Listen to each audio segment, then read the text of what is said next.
The two individuals named by the police and CPS are officers from the Russian Military Intelligence Service. Today's announcement marks the most significant development in this investigation. We now have sufficient evidence to bring charges in relation to the attack on Sergei and Yulia Skripal in Salisbury. If either man travels to a country where the EAW is valid, they will be arrested and face extradition on these charges. We will not tolerate such barbaric attacks against our country. It's early March 2018, and the quiet Wiltshire city of Salisbury, famous for its cathedral spire and medieval past, is about to become the centre of the world. Two people, a man and a woman, are found unconscious on a bench in the city centre. Within hours, the older man's identity is revealed. He is Sergei Skripal, a former Russian intelligence officer for the infamous GRU, who worked as a double agent for Britain's MI6 during the 1990s. The younger woman, found slumped next to him, is his daughter Yulia, visiting her father from Moscow. They are both rushed to the local hospital. As you know, these two people remain critically ill in hospital. Sadly, in addition, a police officer who was one of the first to attend the scene and respond to the incident is now also in a serious condition in hospital. Skripal had come to the UK in 2010 as part of a prisoner swap deal negotiated between Moscow and Washington. For years he'd lived a quiet, anonymous life in rural southwest England, but now his past had caught up with him.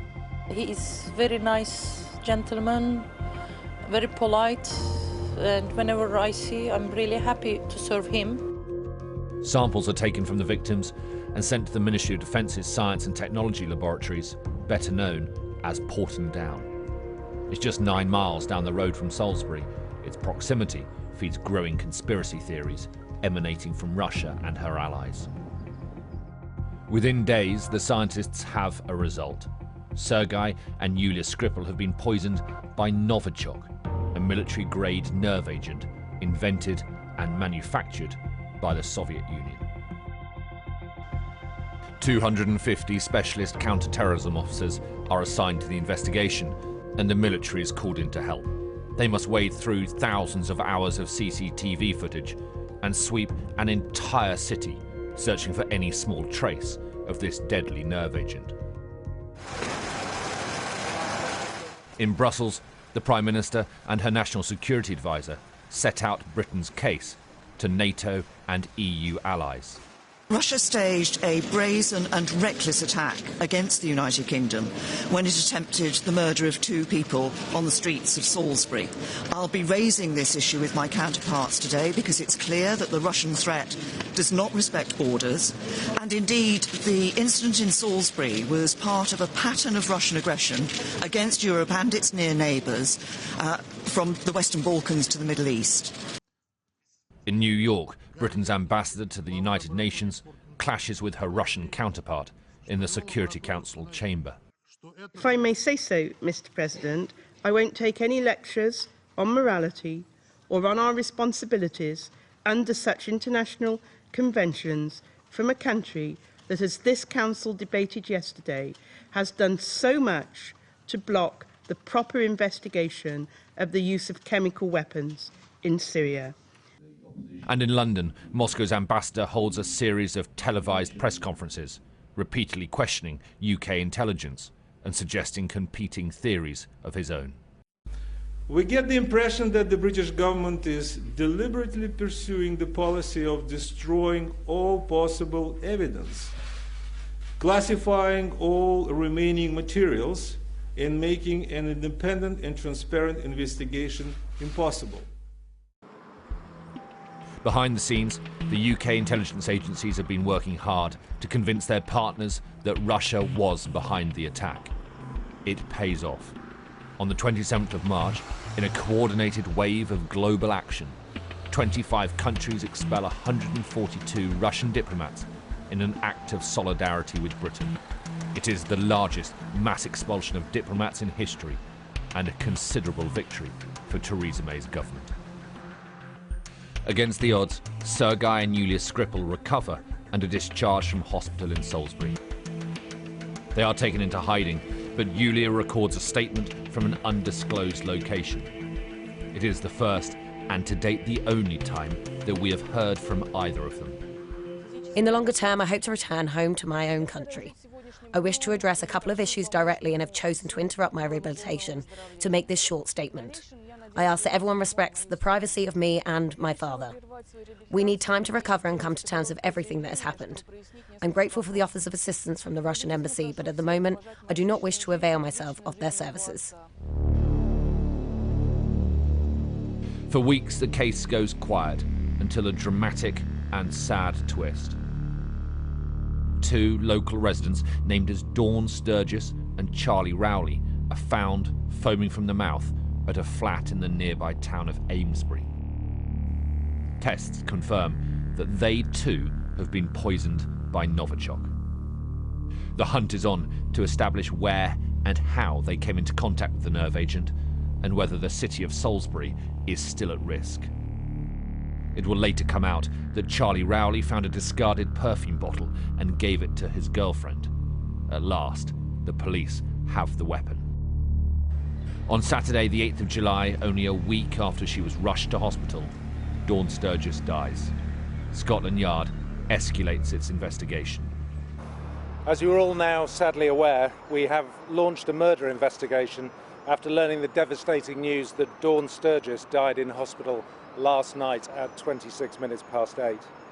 It is both shocking and utterly appalling that a British citizen has died having been exposed to a Novichok nerve agent. Over the summer, the investigation continued, but little new information came out until yesterday. Almost exactly 6 months after the attack on the Skripals, the Metropolitan Police got a small group of journalists into a locked briefing room and for an hour revealed detailed information that they had gathered, the most significant developments of the investigation so far. CCTV images, a timeline, and most importantly, for the first time, the identity of the two Russian suspects believed to have been behind the poisoning. Scotland Yard named them as Alexander Petrov and Ruslan Bosharov. Both men travelled on Russian passports. Both names are believed to be aliases.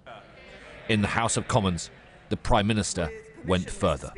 The government has concluded that the two individuals named by the police and CPS are officers from the Russian Military Intelligence Service, also known as the GRU. So this was not a rogue operation. We will not tolerate such barbaric attacks against our country. And together with our allies, this government will continue to do whatever is necessary to keep our people safe.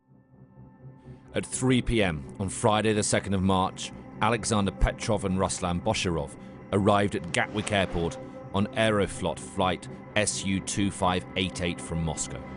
The suspects travelled by train in central London, first to Victoria Station, then crossing town to Waterloo. That night, they slept at the City Stay Hotel on Bow Road in East London. The next morning, the pair took the tube back to Waterloo and caught a train to Salisbury. Police believe that this was a 2-hour reconnaissance trip, carried out at the same time, coincidentally, as Yulia Skripal, Sergei's daughter, arrived in the UK from Moscow. By that time, though, Petrov and Bosharov were back on the train to London, arriving at their hotel on Bow Road at 8:05. On the morning of the attempted assassination, the two suspects made their way once again to Waterloo Station, arriving at 8:05 and boarding a train carrying a counterfeit bottle of Nina Ricci perfume filled with the deadly nerve agent Novichok. They arrived in Salisbury at 11:48. 10 minutes later, they were caught on CCTV around the corner from Sergei Skripal's house. Having done a recce the day before, the two suspects would have known exactly what they had to do when they got here. But they have entered a CCTV black hole. There is no camera coverage of this close, and that has made the investigation much harder. The pair were filmed again just after 1 o'clock on Fisherton Road, close to the station. We know that Sergei Skripal's car was seen driving from Devizes Road to the town centre at 1:30 in the afternoon, parking at the upper level of the Malting Shopping Centre car park at 1:40. We don't know whether he and his daughter were at home or whether they were out at the time that the Novichok was applied. But the exposure to the deadly nerve agent must have taken place sometime between 12 and 1:30, because the two Russian suspects left Salisbury just before 2 o'clock in the afternoon. A short time later, the Skripals moved from the Mill pub where they'd gone for a drink, and they went to have lunch at Zizi's Italian restaurant. They left there at 35 minutes past 3 in the afternoon. CCTV footage shows them shortly after that on Market Walk, just before they were found collapsed on a park bench nearby. As emergency services down in Salisbury were responding to the Skripals, the two Russians, Petrov and Boshirov, had arrived back in London. They made their way immediately to Heathrow Airport, passing through passport control at 7:30 in the evening. They boarded Aeroflot flight SU-2585, which took off for Moscow at 10:30 p.m, just 9 hours after the pair had carried out their deadly attack. This is a sophisticated attack, taking place across borders from one country to another. It seems highly unlikely that anyone who would have come here planning an assassination would have done so in their real names. We have intelligence, we have good lines of inquiry to try and establish who they are, but I need the evidence. I need somebody to come forward and give me their real names. We now have the names and photos of the two key suspects and a timeline of their movements. The story is being slowly pieced together, and Britain's key allies say they believe it. But how much, if anything, did President Putin know about this assassination attempt? Did it go to the very top of the Russian government?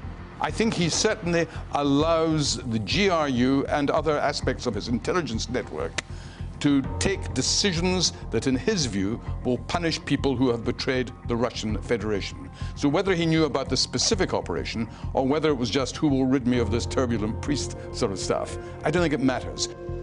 Unless the Russian government hands Alexander Petrov and Ruslan Bashirov over, it is unlikely they will ever face justice.